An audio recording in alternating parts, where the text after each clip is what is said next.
Rhizopus, Mucor, एप्सीडिया, ये सारे के सारे जाइगोमाइकोसिस में आते हैं और इसी का दूसरा नाम is what, Mucor mycosis. Okay, और म्यूकर माइकोसिस पे बहुत सारे क्वेश्चंस आ सकते हैं.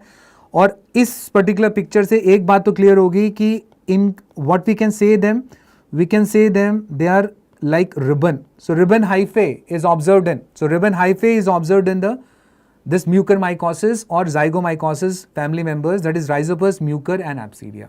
Okay, first thing. And if you go for the tissue biopsy here, what you observe this type of thing, that is 120-degree obtuse angle, or it can be a 90-degree angle. And the thing is, they are aseptate hyphae. Okay, they are aseptate hyphae. Whereas in the aspergillus, it is a septate hyphae dichotomous branching. Here it is aseptate and this is obtuse angled or right angled stuff. Okay, and they are also termed as having what? Ribbon hyphae, and they are also termed as what? Lid lifters, because they lift the lid of the SDA if you grow them in that.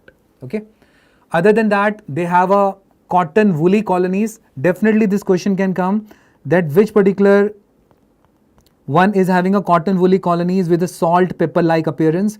That is the rhizopus. Okay, and what is the drug of choice of mucormycosis fellows? LAMP, liposomal amphotericin B is the drug of choice. Or mucor, why it have become famous? Obviously due to COVID, and they can give a scenario of the rhinocerebral zygomycosis, formation of a ashcar and all that stuff that can come in your exam. Already it have come. Last time only 2 questions were there from this, and you will identify them by what? This particular tissue biopsy with a 10% KOH. What else you can do? You can go for this particular staining with even the methamin silver, or you can stain with H and E. Okay, so drug of choice for these particular fellows is what? LAMP.